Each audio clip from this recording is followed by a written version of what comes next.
Bom dia! Chegamos em Constantinopla, a cidade de Istambul de hoje em dia, antiga Bizâncio, capital do mundo, chamada de Nova Roma, quando foi Roma, o Império Romano foi dividido em ocidental e oriental, aqui virou a capital de Bizâncio, a capital bizantina, e Constantino fundou como Constantinopla, que depois foi tomado pelo Império Otomano e muito tempo depois começou a ser chamada lá na República Turca como Istambul, que era como os cidadãos chamavam a cidade Istambul. Vamos conhecer o que tem de melhor nessa cidade milenar de antes de Cristo.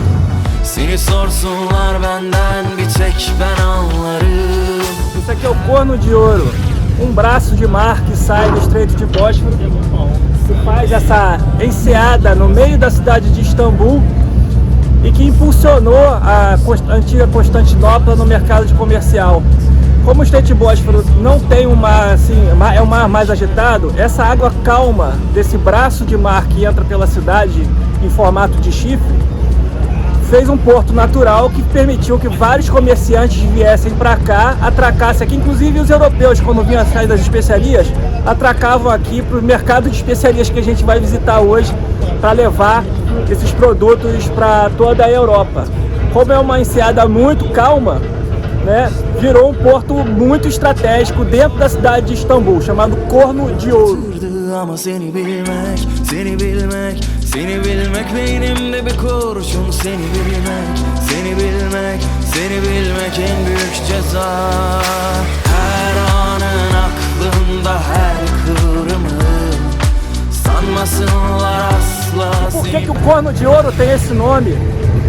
Quando o Império Otomano invadiu aqui Constantinopla e tomou em 1453, os bizantinos ficaram assustadíssimos com a possibilidade de dar toda a riqueza de Bizâncio, Constantinopla, que era super rica, dos otomanos tomarem seus objetos de ouro. Então os bizantinos começaram a atacar todos os objetos de ouro no Corno, no antigo porto, e foram tantos objetos de ouro que dizem os navegantes que quando passavam por aqui o fundo era dourado, de tanto ouro que jogaram.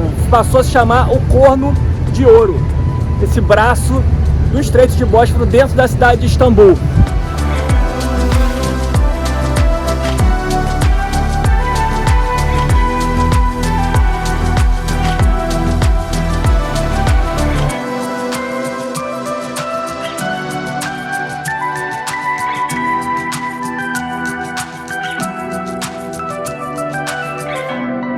Olha a importância desse lugar. Aqui é o Estreito de Bósforo. Ele realmente é um canal do mar, de mármora. O mar Mediterrâneo liga com o mar de Egeu, que é uma ponta lá, oriente do mar Mediterrâneo, e aí forma o mar de Mármora, partindo do mar Egeu, que comunica com o Mar Negro através desse canal aqui, o Estreito de Bósforo. Istambul fica justamente, o Estreito de Bósforo fica, Istambul fica de um lado e do outro do Estreito de Bósforo. Então, não só controlava a passagem por terra, porque era o menor pedaço de mar a ser passado entre os dois continentes, como controlava todo o comércio do mar, que vinha do mar Mediterrâneo até o Mar Negro, que cobre sei lá, uns 10 países aí, não sei, mas vários países lá da Ásia. Então Constantinopla era fundamental, controlava um pedacinho de terra que controlava tanto o comércio terrestre e marítimo de toda a Europa com a Ásia. Daí a importância, e por isso que ela foi, cara, era a joia do mundo ter Constantinopla para si, atual Istambul. Seni benden ayrı savrulur savrulur saçlarında hayatı. Seni sorsunlar benden bir tek ben anlarım. Her anın aklımda, her kıvrımın, sanmasınlar asla seni benden ayrı. Savrulur savrulur saçlarında hayatı. Seni sorsun. Esse aqui é o ponto mais estreito do Bósforo, tem 700 metros de Ásia. É o menor ponto entre a Ásia e a Europa, onde está a ponte aí. Foi disputado durante séculos, por isso que tem um castelo do lado do outro, porque era o ponto principal. Bósforo é uma palavra em grego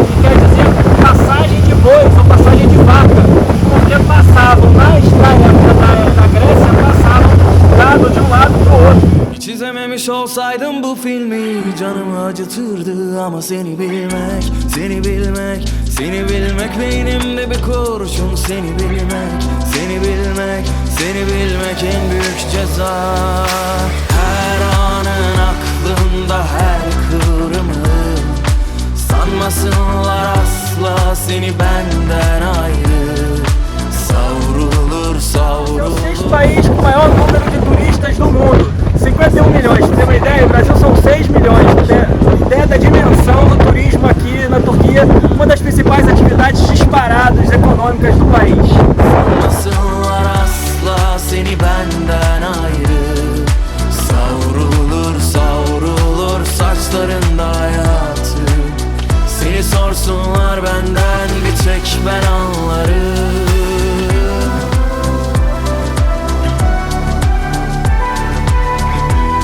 Aqui a gente vê dois pontos turísticos importantes da cidade de Istambul.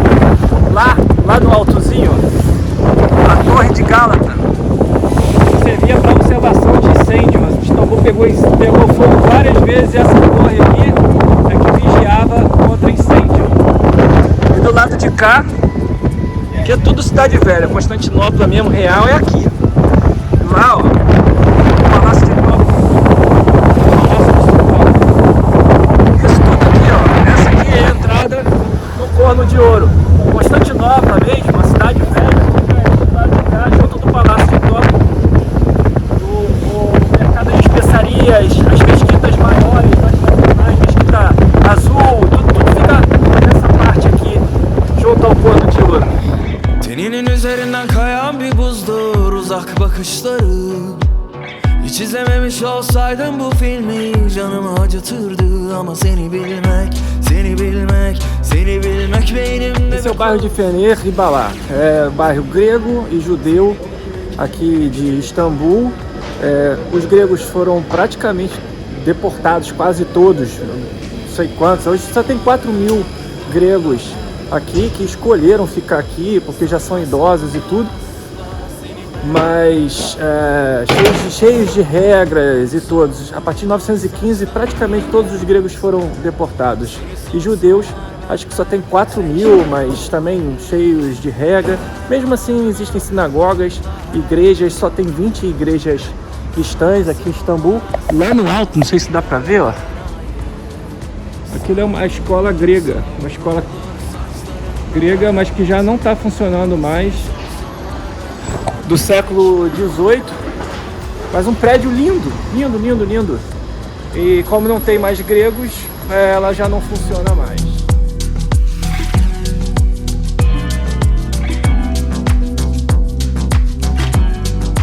A gente está aqui na igreja de São Jorge. São Jorge é um santo super cultuado na igreja ortodoxa, seria um dos principais. A igreja ortodoxa foi aquela igreja do reino bizantino que fez uma cisão com o Vaticano. Istambul passou a ser a nova Roma, na época Bizâncio passou a ser a nova Roma. Constantino construiu Constantinopla, na verdade era a cidade de Bizâncio, mas ele fez os muros e tudo, né, fortificou. E o principal santo ortodoxo é São Jorge, que está aqui na igreja de São Jorge. Esse aqui é como se fosse o centro, como se fosse o Vaticano, lá em Roma. Como Nova Roma era aqui era como se fosse o Vaticano ortodoxo, né? E São Jorge aqui, a igreja de São Jorge que a gente vai visitar.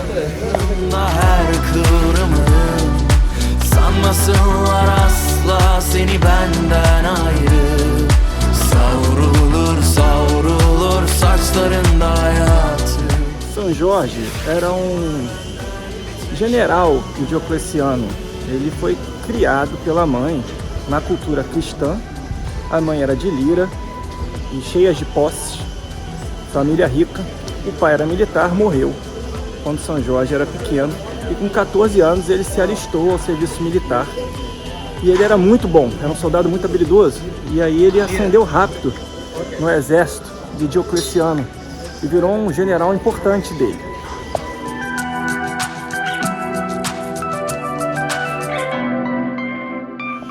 No ano de 303, Diocleciano começou a perseguir os cristãos. Não se sabe muito bem por quê.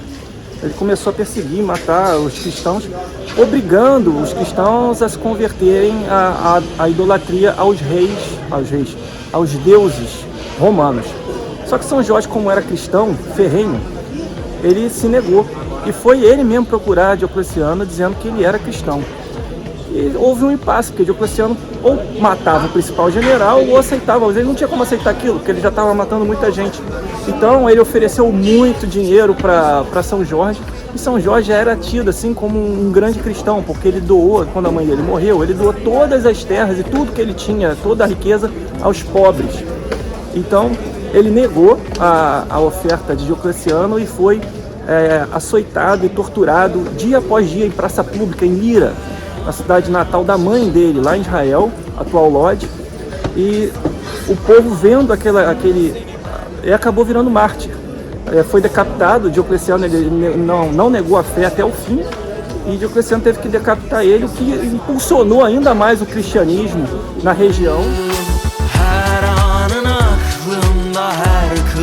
O grande feito de São Jorge diz que quando ele estava passando pelo Líbano, na cidade de Saleno, uma cidade murada, ele ouviu dizer que um dragão estava na cidade obrigando as donzelas a serem mortas, uma a uma, em sacrifício a ele, ao dragão, dia após dia. Depois, quando não havia mais donzelas, sobrou só a última, que era filha do rei da cidade de Saleno, e ela estava indo ser sacrificada quando São Jorge passou pela cidade. Então São Jorge acertou com o rei de que, se ele matasse o dragão, o próprio rei, que era de uma outra religião, não sei qual é, e os seus súditos teriam que virar cristãos. Então ele tem uma luta com o dragão, aí uns que ele matou com a espada, outros dizem que ele matou com a lança. O fato é que ele matou o dragão e salvou a filha do rei, e a cidade toda se converteu ao cristianismo. Essa seria a lenda de São Jorge, seria o grande feito de São Jorge como militar na época. Isso aqui é uma relíquia na igreja de São Jorge, teria sido a coluna onde Jesus foi açoitado. Essa coluna aqui foi umas doações. É uma das relíquias aqui da igreja de São Jorge.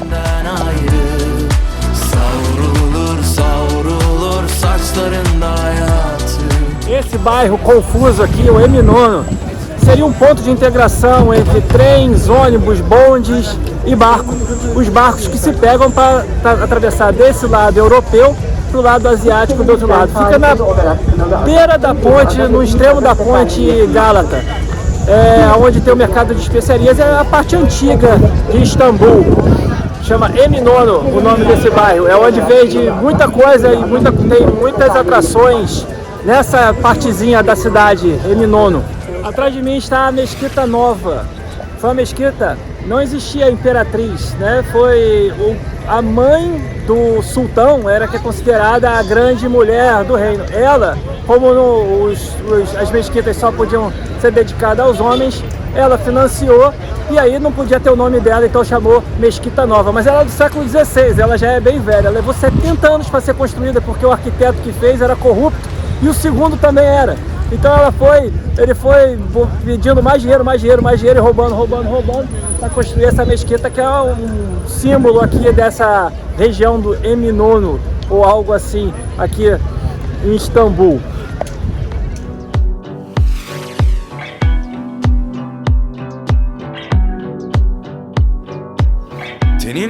Esse aqui é o mercado de especiarias, construído em 1664, o famoso mercado de especiarias, o bazar de especiarias. Muitas ruas, ele é feito em L, tem uma rua para lá e depois uma rua para lá. Ele é gigantesco, inicialmente para comercializar especiarias mesmo. Aqui fica o porto do Corno de Ouro, e o principal comércio de toda a Ásia eram especiarias que eram captadas na Ásia todas e trazidas aqui para Istambul para vender justamente lá para a Europa. Hoje em dia não vende mais especiarias, vende de tudo, né? Mas ainda tem muita coisa legal aí. A cafeteria mais antiga da cidade fica aí, o café é muito importante para os turcos, né? Dentre outras coisas, outras lojas ficam aqui dentro que a gente vai mostrar.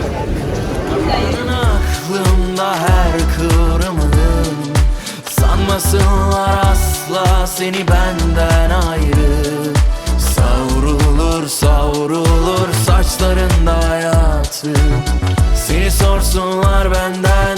tek ben anlarım.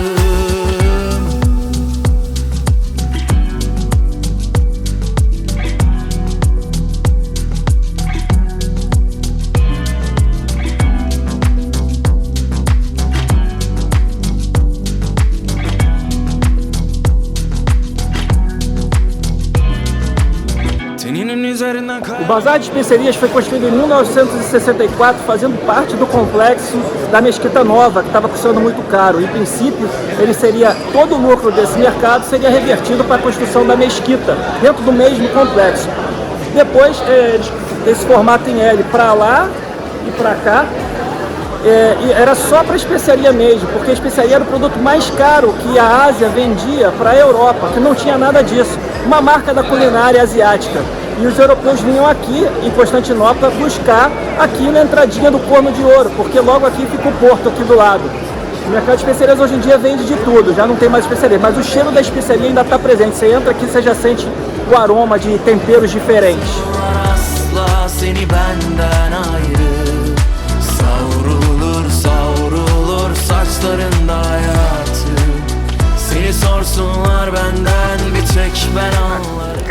Fungida. Vende pastima. Pastima é uma iguaria turca. Tá aqui, ó. Já comprei um pedacinho. Aqui, ó. Tudo isso aqui é pastima. É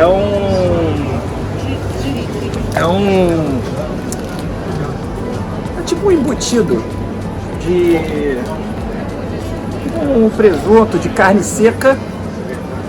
É carne seca prensada junto com feno grego, que é saboroso. E aí faz a pastirma tradicional, vem de queijo também. Eu já comprei a minha aqui. Vou pagar aqui minha pastirma nessa loja aqui. Cancur Tarandida. Tem embutido pra caramba na loja, olha aí. Pendurados todos. E um monte de queijo de cabra.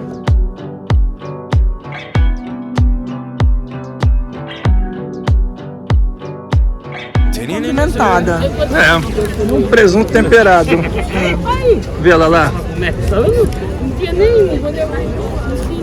É bom? E é bastante salgada. O que você achou de pastirma? Pra quem gosta de tempero, é muito boa. Eu não senti gosto. Não sentiu gosto? Eu gostei, é bem temperadão. Pastirma, típico turco. Aqui na Turquia se diz que quando começam as barracas de castanha assada, é que começou o inverno. A gente está, né, em janeiro, bem no inverno turco, e aí não podia ser diferente aqui. As castanhas assadas. Castanhas, isso. Castanha e o milho. E eles comem milho pra caramba, eu vi de gente comendo milho. E adivinha qual a religião oficial da Turquia? Adivinha? Não é Islã, ela é laica. A formação da República em 1923 por Atatürk, ele mesmo definiu que a Turquia não teria nenhuma ligação entre religião e governo, como sempre foi no período otomano. Então é um Estado laico, livre. Mesmo assim, historicamente, 95% da população é islâmica. Tem 90 mil mesquitas na Turquia. Só aqui em Istambul tem 4 mil. Aqui eu já estou aqui, só de olhar aqui já tem a mesquita nova, a mesquita de Rustin Passa, uma das mais bonitas pelos azulejos que tem dentro. E ainda tem uma pontinha da outra mesquita, ou seja, é mesquita para todo lado. 5% da população não é islâmica, mas a religião não tem nenhuma ligação com o governo. É uma escolha livre, mas tem muçulmano pra caramba aqui na Turquia.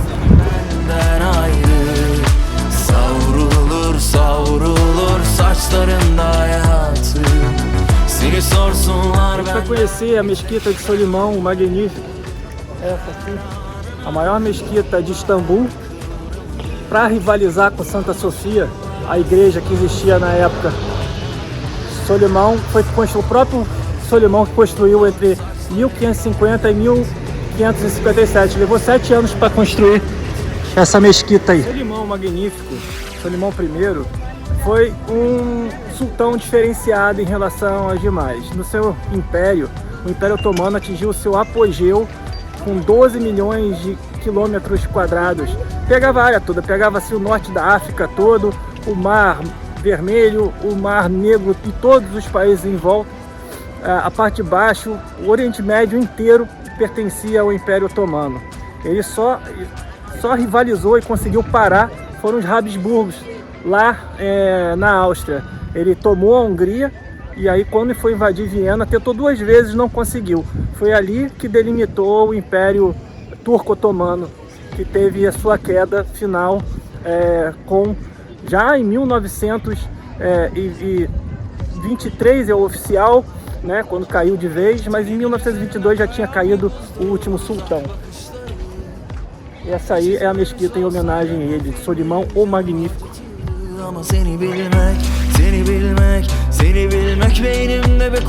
A mesquita de Solimão, o Magnífico, todas essas colunas que tem no pátio são colunas retiradas do antigo hipódromo de Constantinopla. Um hipódromo gigantesco que tinha, pau a pau com o de Roma, que foi completamente destruído com a tomada otomana. São essas colunas daqui.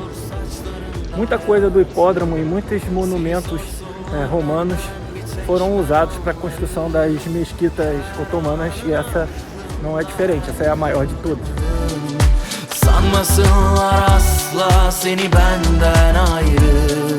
Savrulur savrulur saçlarında hayatı. Seni sorsunlar benden bir tek ben anlarım.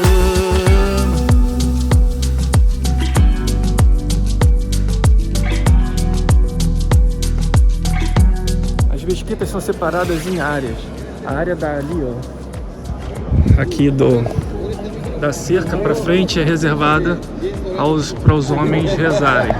Se você olhar ali, é todo mundo homem. Aqui é só uma parte para turista e as mulheres rezam dali para trás, dessas cercas que tem, para a parte de trás da mesquita. Esses espaços aqui, ó. Tem uma moça ali.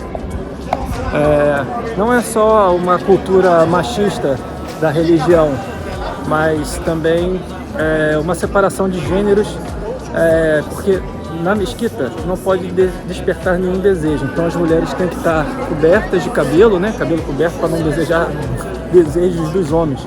E como eles rezam se ajoelhando, várias vezes não dá também para uma mulher ficar na frente do homem para despertar desejos.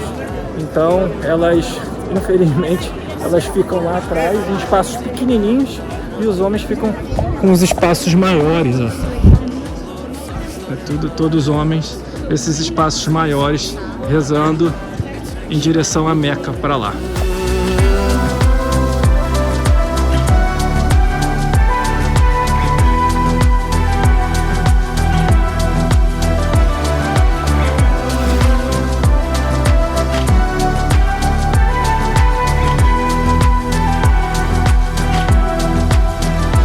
Eu não vou passar frio, não. Eu não vou botar meu casaco. Nem vou botar meu casaco, não, porque eu não estou com frio. Não precisa de casaco nenhum. Não preciso. Vou botar só minha blusinha. Vou fazer manha pra botar casaco. Tem alguém com frio aí? Tem alguém? Acho que não tem ninguém.